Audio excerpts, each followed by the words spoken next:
ma chaîne YouTube. Aujourd'hui, je suis super contente de vous retrouver parce que je pense qu'on va parler d'un sujet qui intéresse bon nombre d'entre nous, les relations interpersonnelles et vraiment comment c'est venu affecter notre mariage. Je pense que c'est le dernier épisode avant qu'on entre vraiment encore plus dans le vif du sujet, que vous nous voyez en train de trimer dans les préparatifs, qu'on soit vraiment quelques mois, quelques jours, quelques heures avant le mariage aussi, et puis comment s'est passé le mariage en lui-même. Donc vraiment là on commence à arriver, là c'était vraiment mon dernier épisode de sujet thématique avec ma face cam post-mariage, avant vraiment qu'on se lance dans les gros détails.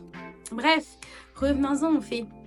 Aujourd'hui, je voulais vraiment parler des relations interpersonnelles parce que peut-être comme vous le savez, pour faire un mariage, il faut toute une équipe. Et puis nous, quelle chance on a eu d'avoir une merveilleuse équipe. Franchement, sur ça, je suis tellement reconnaissante et tellement contente. Et franchement, voilà, j'ai même plus parfois toujours les mots pour l'exprimer. Et puis j'espère qu'ils le savent. Mais comme je vous dis, nous, avec mon conjoint, on s'était entendu pour qu'on se crée une team de filles et garçons d'honneur. Donc c'est sûr que pendant les préparatifs, on est vraiment plus resté entre filles d'honneur et puis entre garçons d'honneur. Et puis vers la fin, on est vraiment venu consolider là et puis cimenter tout ça ensemble là pour essayer de créer une cohésion d'équipe pour le jour J. Si je reviens un peu à comment ça s'est passé, comment on a fait les choses, moi très honnêtement au tout début là pour les nominations, parce que oui c'était pas des demandes de demoiselles d'honneur, hein, elles ont été nommées vos potes, hein, c'était des décrets ministériels, hein, voilà quoi.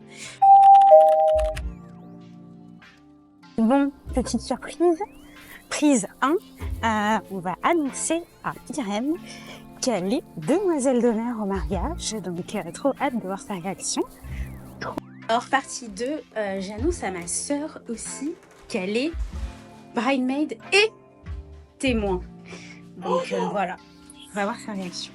Bon, prise numéro 3, j'annonce à Marine qu'elle est bridesmaid aussi. Donc voilà, hâte de voir sa réaction. Une grosse journée, hein, une grosse journée. Bon, là je suis au travail, mais Soraya qui est au Népal est dispo que maintenant. Donc je vais lui annoncer, ou lui demander plutôt, si elle veut bien être une de mes demoiselles d'honneur aussi au mariage. Bon, 5e partie et avant-dernière partie, là, on annonce à Kylie aussi, en direct de Suisse. Elle fait partie de la Team Bride. Je sais pas comment elle va réagir parce qu'il va falloir danser, hein, enfin faire l'animation le soir. Hein. Bon, avec mon acolyte, on va sur le lieu de travail de Charlotte pour lui demander aussi si elle veut jouer un super rôle au mariage. Donc trop hâte de voir sa réaction. Tu as bien filmé, hein? Ouais, je suis caméraman, je pense. Ouais, il a bien filmé ça. Non, blague à part, pour les nominations, honnêtement, moi, ce que je voulais faire, enfin pour les demandes, ce que je voulais faire, c'était une petite boîte cadeau et tout pour leur demander initialement. Après, quand j'ai pensé au fait que je pourrais pas les avoir toutes ensemble pour leur demander, donc ça sera trop nul. Et puis, tu sais, je voulais que quand elles faisaient cette boîte-là, elles l'ouvrent toutes ensemble. Donc c'est pour ça que ce que je me suis dit, c'est bon, écoute, c'est partie remise. Aussi, tu fais une boîte, mais bon, est-ce qu'elles vont bien travailler tes potes là pendant toute l'année? On sait pas trop. Donc non, blague à part, je me suis dit, la boîte, je vais la faire pour le week-end du mariage, un petit cadeau là pour commencer le week-end, donc avec les pyjamas, les chaussons, les cintres, enfin bref, tout ce qu'elles ont eu, là je vais y revenir. Mais pour la demande, vraiment, ce que je voulais faire, finalement, c'était juste une petite lettre avec est-ce que tu veux bien être ma demoiselle d'honneur parce que je peux pas dire oui sans toi. Pareil pour les témoins. Donc la date, le lieu, puisqu'on avait déjà la date et le lieu à peu près, donc Bordeaux. Elle bloque les dates et surtout aussi pour commencer à leur dire bon voilà, la team parfaite, elle est constituée de... Donc en gros, voici vos coéquipières. Et puis deuxième point, la robe que j'entrevois pour vous. Quand je dis la robe que j'entrevois pour elle, c'est que nous, ce qu'on a fait avec mon mari, c'est qu'on connaissait un petit magasin qui était sympa, hein, qui fait des robes de soirée, de bal, tout ça ici dans le coin à Montréal. Donc on est vraiment allé regarder en amont pour voir avec quelle couleur ça pouvait matcher. de notre mood board. Ça a été hyper important. Nous, on s'est vraiment raccroché à la vision du mariage, même pour déterminer leur robe, parce que comme je vous dis, ce qui était important, c'est de garder une certaine cohérence. Et puis il y a des couleurs qui nous parlaient, il y a des couleurs qu'on avait déjà pré-choisies. Donc il s'avère que le magasin, en plus, il avait 3 des couleurs qu'on avait pré-choisies. Donc c'était trop bien, c'était trop super, c'était parfait. Donc je me suis dit, écoute, on a le modèle de la robe, j'irai avec les 4 qui sont à Montréal, parce que j'avais 4 filles d'honneur à Montréal, 2 à l'international, pour ne pas dire partout dans le monde, entre une qui faisait le tour de l'Asie, l'autre qui est basée à Genève mais qui travaille souvent en Afrique, enfin bref, des allers-retours, différents pays, enfin voilà. Donc à l'heure actuelle, je ne sais même pas exactement encore où elles se situent ces deux petites là, mais en tout cas, je les avais dans mon cœur et je voulais vraiment qu'elles fassent partie de la team. Donc ce qui était clair, c'était que voilà, je leur ai envoyé ça, et puis c'était super parce que les 2 qui n'étaient pas à Montréal, en plus elles étaient même pas chiantes du tout, enfin vraiment bonne vibe. Elles ont dit aux autres de choisir la couleur, elles iraient avec ce qu'elles ont choisi. Anyway, elles sont pas là et puis elles vont s'adapter quoi. Après tout, c'est pas leur mariage. Elles avaient bien raison, donc ça c'était vraiment cool de ce qu'on a fait. Après la nomination de toutes et une chacune, il y a eu des surprises, il y a eu des larmes, encore une fois. Vraiment, c'était trop cool. Et puis on a commencé à se dire, ok, pour les tenues, donc sur la lettre, sur le décret ministériel, je vous ai dit quelle robe à peu près c'était. Maintenant, venez, on se book une date. Les 4 à Montréal, on va essayer, comme ça vous allez voir quelles couleurs vous vont. Et puis moi honnêtement, on s'est tout de suite entendu. Finalement en essayant, on a vu qu'il y avait des couleurs qui allaient plus, donc c'est sur cette couleur là qu'on est parti. C'était vraiment une sorte de pêche taupe, trop beau, j'ai trop adoré, c'était nude. Et puis c'est pour ça après qu'on a raccroché aussi toute notre signalétique là, comme je vous disais, on était un peu dans les tons beige, dans les tons un peu clairs, et puis le ton qui venait vraiment un peu de la couleur avec ça, c'était un peu les fleurs qu'on avait choisies, un peu du orange saumon, un peu du rose. Donc ça c'était vraiment cool parce que on est resté vraiment dans les couleurs que nous on entrevoyait pour le mariage. Pareil pour la recherche de tenue des garçons d'honneur. Eux aussi ils avaient vraiment, je me suis un peu mêlée, j'avoue. Eux c'était costume beige, et puis au début je sais qu'ils voulaient peut-être attacher avec une cravate bleue pour faire un peu comme Thomas, mais finalement nous dans les cadeaux aussi qu'on leur a fait, on a pris la cravate en charge et le nœud papillon aussi.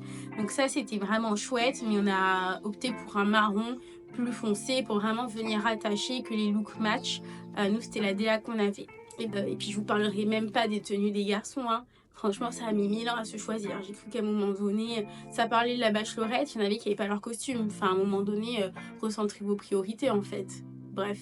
Du coup, ce qui s'est passé, c'est qu'ils ont eu leur costume, thank God, ils étaient très beaux en plus, donc voilà. Et bon, la grosse rageuse que je suis, il fallait bien que je rage et que je le place. Mais en l'occurrence, nous, on a eu les tenues en mars, avril, tandis que les garçons, c'était réglé peut-être en septembre, hein, vraiment, voilà, il n'y a rien à dire ici. Bref, en tout cas, tout ça pour dire que c'était super. Et puis pareil, pour la demande de garçon d'honneur, Thomas, il fait une lettre, il a fait comme moi. Et puis pour ceux à distance, c'est clair que là, pour le coup, on les a appelés, on leur a partagé la lettre en partage d'écran numérique. Moi pour ma part j'avais aussi envoyé la lettre papier aux filles, et c'est clair que le temps qu'elles la reçoivent, et puis surtout je voulais voir leur réaction, donc c'est la distance, je les avais appelées, et puis les autres je suis partie leur donner en personne, et ça c'était trop cool. Et puis après ce qui s'est passé, c'était que vraiment au final ça a créé une team, on a parlé tout le long des petits détails, et puis j'ai commencé à entrevoir les rôles, les responsabilités que j'allais donner à chacune.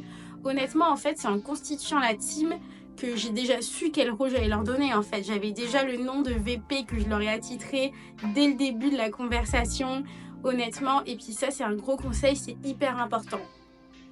Vraiment, ayez des gens sur qui vous pouvez compter, et surtout qui vont matcher avec votre énergie, votre personnalité, ce que vous voulez. Moi, je vous dis honnêtement, toutes les VP que j'avais, j'avais une VP gestion parents, c'était ma témoin, c'était ma soeur aussi, parce que les parents, la famille, c'est quelque chose que vous allez devoir gérer, je peux vous le dire. Surtout dans les familles africaines, vous savez un peu...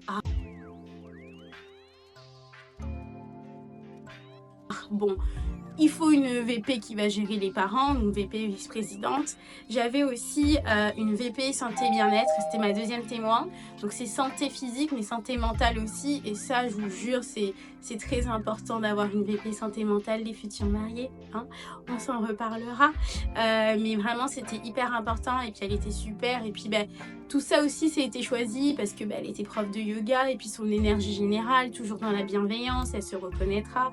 Et puis vraiment, c'était c'était trop chouette. Celle qui m'a fait découvrir un peu plus le yoga, notamment le yoga chaud, et puis je fais encore du yoga aujourd'hui, donc vraiment des bonnes habitudes, et puis vraiment des moments d'arrêt qui t'aident aussi à redescendre dans les petits problèmes que tu peux rencontrer. Ça, c'était vraiment chouette, vraiment c'était un bonheur de l'avoir dans l'équipe. Enfin, même toute l'équipe était incroyable, mais c'était super, et puis c'était vraiment toutes complémentaires, donc c'était top. J'avais appris aussi la responsable du budget et des attentes de la mariée.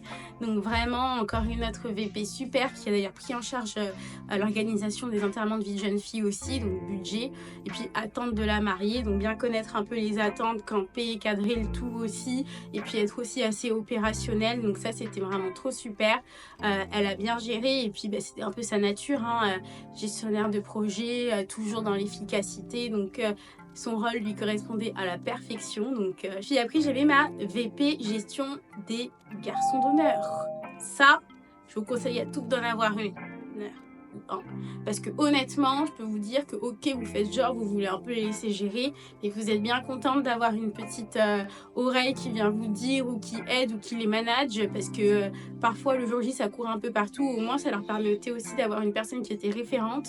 Donc ça c'était vraiment chouette et je pense qu'elle a bien apprécié son rôle, peut-être un peu trop même. Et puis non, c'était trop cool et je suis très contente aussi parce que comme je vous disais, c'était quand même une préoccupation pour nous de réussir à susciter une vraie cohésion. Et puis il s'avère que moi ce qui s'est passé, c'est que la première fois qu'ils se sont tous rencontrés, moi j'arrive un peu en retard et puis j'entends que les garçons, donc les garçons d'honneur de mon mari, qui appellent du coup ma fille d'honneur, enfin mon amie, qui l'appelle déjà coach. J'étais là, au bout de 10 minutes, il l'appelle coach. Ok, le maillage est bon, le maillage est fait.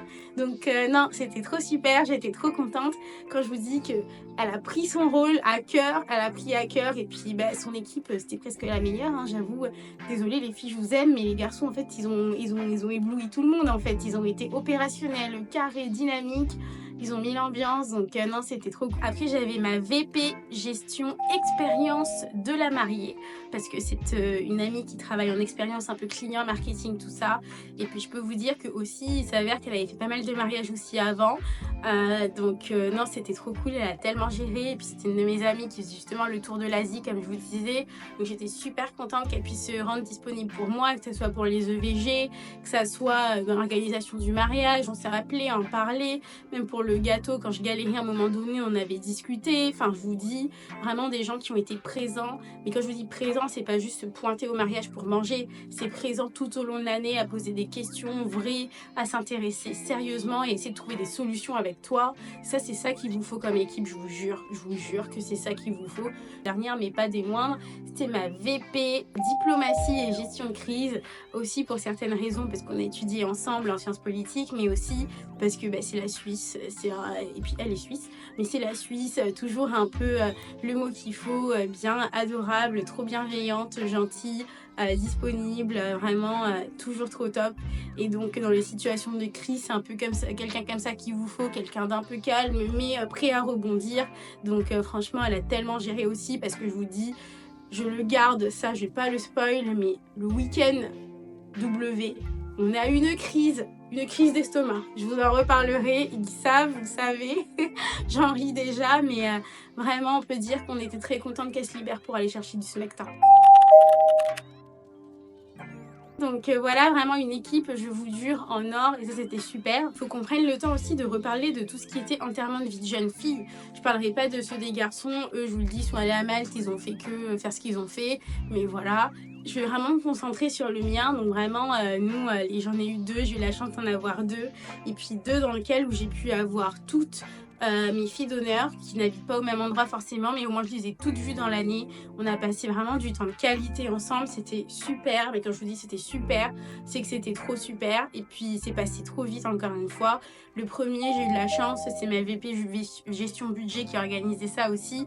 On est allé aux îles Canaries, c'était super, on a passé un super bon moment, et puis c'était vraiment cool, mais vraiment avec de l'attention pour moi, vraiment de ok, bon, on se pose, on se prend pas la tête, qu'est-ce que tu veux faire, on célèbre, et c'était super chouette. Je vous dis, on a vraiment passé un chouette séjour, et puis c'était vraiment dans le moment où nous on était en train d'enchaîner les rendez-vous, de déguster, de goûter, de valider les détails, les fleurs et tout. Donc c'est vrai que ça nous a fait une belle parenthèse. Donc c'était super, c'est super trop bien. Et puis pour le second VJF, là c'était plus un chalet. Donc on a fait un chalet à partir de Montréal. On a d'abord une première soirée en ville où on a fait des activités un peu plus cool, un peu de filles, donc pole dance, tout ça, aller en boîte, tout ça, c'était grave cool. Ça nous a rappelé nos années d'avant, vraiment, voilà. Et puis après on est allé dans un chalet, donc c'était super chouette ça aussi, donc avec là d'autres filles qui elles n'ont pas été aux îles Canaries aussi, parce que bon bah, c'est sûr que c'est une distance, c'est un budget notamment du Canada, donc c'est clair qu'on a essayé vraiment de faire 2 parties pour accommoder le plus de monde. Et puis ça m'a fait pouvoir aussi avoir déjà 2 EVJF, mais profiter avec des personnes différentes. Donc ça c'était vraiment chouette et peut-être à refaire. Parce que c'est pas tout le monde qui a le même budget, etc. Les mêmes vacances, bref. Mais en tout cas c'est clair qu'au moins on a pu avoir 2 EVJF. Et puis le second VJF c'était vraiment plus pyjama party. Là c'était vraiment chouette aussi. On a fait de la peinture aussi, on a fait du yoga. Enfin vraiment des activités un peu plus santé et bien-être. Là vous la reconnaîtrez derrière l'organisation. C'était super chouette aussi, et puis ça nous a permis, bon je suis rentrée malade comme tout, mais rien à voir, je pense que c'est juste que j'ai pris un rhume, ou peut-être le stress qui redescendait, enfin bref, parce que je vous avoue ça c'est quelque chose que j'ai délégué, les enterrements de vie de jeunes filles. Elles ont insisté un peu trop, il y en a une qui a failli peut-être regretter même, mais elles ont insisté et puis elles ont eu raison, parce que c'est clair que ça m'a permis au moins moi de me concentrer sur autre chose, et peut-être que ça m'aurait aussi encore plus fait stresser, parce que je vais vraiment être très brève sur le sujet parce que c'est pas le sujet, c'est pas sur quoi je veux concentrer mon énergie, mais dans les préparatifs du mariage. Je vous le souhaite pas, mais vous verrez, il y a des gens que vous mettiez là, qui vont vous décevoir, il y en a d'autres que voilà, qui vont tellement vous monter dans votre estime et vous allez vous dire waouh, en fait cette personne elle est vraiment là pour moi, elle a vraiment à cœur mes projets. Elle est vraiment sérieuse quand elle parle de notre amitié, et ça va vraiment vous réchauffer le cœur, et puis c'est sur ça que moi je vais me concentrer. En revanche, je vais quand même vous prévenir qu'il y a des personnes qui vont vous décevoir. Et face à ces personnes-là, moi je vous dis, la déception, elle doit être brève. C'est normal d'être déçu parce qu'à un moment donné, vous vous rendez juste compte que les gens, en fait, ils ont d'autres priorités, ou ils se rendent pas compte de tout le travail ou tout l'investissement que vous avez mis pour ce jour-là. Parce que nous, on a mis cet investissement et ce travail, c'était pas que pour nous. C'était pas genre Thomas et moi les stars, c'était vraiment... On veut passer un bon moment avec nos invités qui se sentent attendus, qui se sentent appréciés, qui se sentent aimés, qui se sentent bien. Et c'était vraiment ça notre objectif. D'autant plus que quand on a eu des comportements vraiment bancaux, ben moi ça m'a d'autant plus énervée plutôt que déçue. Donc je vous cache pas que je les ai juste désinvités, ces gens-là, sans aucun remords, sans aucun scrupule. Et puis je pense qu'ils l'ont compris. Et puis s'ils l'ont pas compris, tant pis. Mais honnêtement, c'est pour vous dire que parfois à un moment donné, mais évidemment si vous pouvez, il y a des gens que vous pouvez pas désinviter malheureusement, même quand il y a des désaccords. Mais quand vous pouvez, vous prenez même pas la tête en fait. C'est pas forcé d'invitation au mariage. Si en plus t'es invité, mais après tu te comportes bizarrement, enfin tu fais des coups à l'envers. Enfin moi c'était vraiment des comportements bancaux qui ont mis notamment les enterrements de vie de jeunes filles à risque. Et puis c'est clair que mes copines elles ont essayé de me préserver de tous les petits dramas qu'il pouvait y avoir. À the end of the day, j'ai quand même creusé pour avoir l'histoire, et puis j'ai su, et puis j'ai pris ma décision, et puis au final je regrette pas non plus. Il y a des choses qu'on peut entendre, moi je peux comprendre que tu sais, chacun a ses priorités, que tu puisses pas participer à un événement c'est une chose, mais l'entraver ça en est une autre. Mais c'est pas ça le principal, c'est pas sur quoi il faut se concentrer. Moi je vous invite, en tout cas s'il y a des choses qui vous dérangent, qui vous irritent, je vous dis, désinviter les gens, c'est une des solutions, c'est peut-être pas la meilleure solution, mais en tout cas c'est celle qui vous causera le plus de tranquillité d'esprit, et je pense que c'est ce dont vous aurez besoin, vous m'en reparlerez. Non, blague à part, dites-moi aussi si jamais en commentaire ou en message privé vous avez désinvité des gens, je serais bien curieuse de savoir aussi pourquoi, et puis qu'est-ce que ça vous a fait. Je pense que ça vous a fait le plus grand bien. Et puis si vous avez d'autres solutions aussi, donnez-les nous, mais en tout cas moi je peux vous dire c'est radical ici. Mais non, blague à part, tout ça pour dire, c'était que après les EVJF, c'était super, c'était cool au moins. Ça nous a permis au moins d'organiser ces événements dans des bonnes zones, que les gens qui soient présents soient vraiment présents pour nous avec des bonnes intentions. Donc on a vraiment profité, c'était trop cool. Et puis d'ailleurs, ça a été pareil au mariage. Comme on a pu faire le tri en amont, au moins c'est clair que au mariage c'était top. Et puis je vous dis, j'ai dû inviter des gens, j'ai dû inviter 3-4 personnes. Bon, peut-être pour certains c'est beaucoup, mais je n'ai pas invité 15 non plus. Faut pas croire que j'avais la désinvitation facile. Mais à un moment donné, comme mes nerfs étaient tendus, je peux vous dire, fallait pas venir me fatiguer alors que moi j'avais des problèmes de gâteau, ok. Bref, tout ça pour dire, c'était que au moins ça nous a permis le week-end du mariage vraiment d'être serein, avec vraiment des gens qui sont là pour nous. Et puis nous, ce qu'on a vraiment essayé de faire avec Thomas, alors c'est un team building de tous ses amis, des filles et des garçons d'honneur qu'on a fait le vendredi soir. Donc après le mariage traditionnel, mais la veille du mariage civil et religieux, et puis de la réception du samedi. Vraiment, on leur avait un peu organisé une petite cérémonie. On avait fait un PowerPoint vraiment pour les présenter, et puis pour leur permettre de dire un mot à l'assemblée, disons, si vous avez quelque chose à dire. Et puis on a fait une petite remise des diplômes. Donc ça, c'était aussi en plus de tous les cadeaux qu'on leur avait offerts. Revoir le planning, parce qu'on avait fait vraiment un planning pour le lendemain, le rétro-planning dont je vous parlais, ils l'avaient eu en amont. Les témoins, eux, ils avaient été embarqués sur les dernières sessions avec la wedding planner pour vraiment bien comprendre et retransmettre les informations aussi aux autres filles et garçons d'honneur. Donc ça a été très apprécié, parce que c'est vrai qu'à la fin on planifie tout ça, mais quand il faut commencer à faire redescendre les informations, là il faut vraiment le prendre en amont, parce que c'est de la gestion de projet comme je vous dis, hein. Sinon après les gens savent pas où est qui, est-ce qu'ils peuvent amener leurs compagnons, leurs compagnes, bref, en tout cas nous on était en tout cas ok sur ça, il n'y avait pas de souci. Donc au team building, ils étaient là aussi, donc c'était super. Et puis je pense qu'ils ont apprécié l'expérience, ça leur a peut-être donné des idées. Mais bref, blague à part, c'était ça. Et puis vraiment, les rôles et les responsabilités, c'est très important à définir. Nous, on l'avait défini, on leur avait communiqué le programme des différents team building à partir des répétitions à l'église la veille encore, donc le jeudi soir jusqu'au dimanche, tout ce qu'ils avaient à faire. Certains devaient chanter, d'autres allaient chercher la sono, d'autres devaient, je dis n'importe quoi, s'occuper, bon voilà, de la nourriture pour les entre-deux, les encas. D'autres encore devaient gérer mon maquillage, d'autres devaient chercher ma traîne. Enfin bref, chacun avait ses petites missions et on les avait clairement définies en amont, on leur avait clairement partagé, puisque vers la fin aussi, je pense 1 mois avant le mariage, on avait créé un groupe WhatsApp avec tout le monde. Donc vraiment, on avait partagé tout ça. S'il y avait des questions, on a pu y répondre, on a pu bien s'arrimer sur les heures et tout. Et puis tout s'est super bien fait, quoi. Genre les gens sont partis chercher ce qu'ils avaient récupéré, ils ont monté ce qu'ils avaient à monter pour les garçons. Enfin vraiment, non, c'était super top. Je vous dis ça, une équipe, mais une équipe incroyable, quoi. Et puis quand je fais le bilan de tout ça, avec Thomas, encore une fois, on est hyper reconnaissant de la team. Vraiment, c'est très important de choisir des personnes sur qui vous pouvez compter, de bien composer aussi la team de façon à ce qu'elle soit aussi peut-être complémentaire si vous avez le choix. Mais moi, je vous dis, la roue des VP, là, dont je vous ai parlé avec les différents rôles, c'est vraiment très utile parce que vous vous assurez d'avoir les différents segments comblés. Et puis, c'est la base, quoi, parce qu'il y a tellement de choses à faire et tellement à penser. Et honnêtement, avec du recul, je me dis même que j'aurais dû en rajouter. J'aurais dû nommer une responsable des bouquets. Hein, une responsable des bouquets. Bref, ça on en reparlera, ça aussi on en reparlera. Mais bref, en tout cas, ça pour dire c'était que non, c'était vraiment top. Et puis vraiment le jour J, je vous dis, quand on était avec eux, on a profité à la soirée aussi, on les a vus profiter, notamment aussi grâce au fait quand même qu'on avait quand même une coordinatrice, une wedding planner qui était là le jour J. Donc au moins ils avaient vraiment, les filles et garçons d'honneur, des choses à faire en amont. Mais pendant le mariage, vraiment leur mission finalement elle s'est arrêtée à mettre l'ambiance en fait pendant le mariage, quoi, à la réception le soir. C'est faire leur entrée, mettre un peu l'ambiance. Et puis c'est sûr que Antoine et Charlotte, eux, nos filles garçons d'honneur aussi témoins, avaient aussi une mission un peu plus de chanter. Certains avaient leur discours, mais sinon c'était vraiment en mode plus chill. On a eu tellement de chance, je vous le dis, quand je le dis, c'est que des numéros 10 dans la team, c'est vraiment quelque chose qu'on pense et on se l'est dit, on s'est fait la réflexion. Et on a été vraiment chanceux, mais je pense aussi qu'on l'a mérité parce que c'est des relations qu'on chérit et qu'on chérira toujours et qu'on a encore plus renforcé en organisant ce mariage. Donc on est super contents.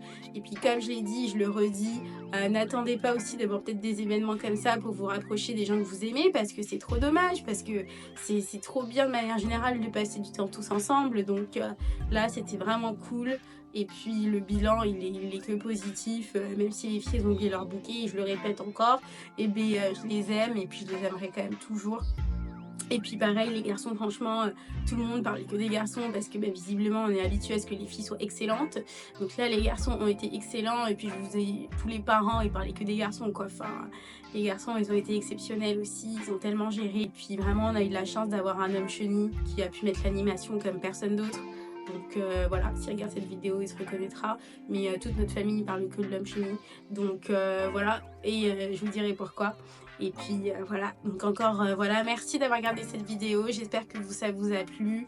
Retenez bien vraiment ce conseil, que choisir votre équipe pour composer vos mariages, c'est hyper essentiel. C'est hyper essentiel et c'est ça qui va vous pousser vers le haut, vraiment je vous dis, c'est la base. N'ayez pas peur aussi de désinviter des gens, n'ayez pas peur de terminer des relations si vous jugez que vos limites ont été dépassées, que le respect n'a pas été de mise. N'ayez pas peur parce que je vous dis, sinon ça risque de vous plomber l'ambiance, et puis surtout vous avez pas envie de vivre ce moment-là avec des gens qui ne méritent pas selon vous. Et puis dernier conseil que je peux vous donner, ne chargez pas trop peut-être quand même vos filles et garçons d'honneur parce que vous avez envie qu'ils profitent et vous avez surtout envie de profiter avec eux. Donc c'est pour ça aussi qu'il faut juger et avoir un bon équilibre pour avoir des filles et des garçons d'honneur aussi disposés à faire la fête avec vous et disponibles. Je pense que 6 c'était un bon chiffre. On a pu répartir les différents rôles. Pareil, les garçons, je vous ai pas dit leur titre, mais ils avaient chacun aussi leur rôle qu'ils ont rempli à la perfection. Donc on vous remercie encore. Et puis dans le prochain épisode, là ça y est, ça commence, on rentre dans le vif du sujet, les planifs. Sortez le popcorn. Ça commence maintenant. Bon, sous la pluie, c'est par là, sous une pluie battante, la veille du mariage. Là, c'est la course. La course dans Bordeaux. J'ai 22 bouquets à faire cet après-midi. Il me pleut dessus. Mon brushing, j'ai encore testé mes boucles. Comment vous dire que ce soir, je ressemblais à rien. Bref,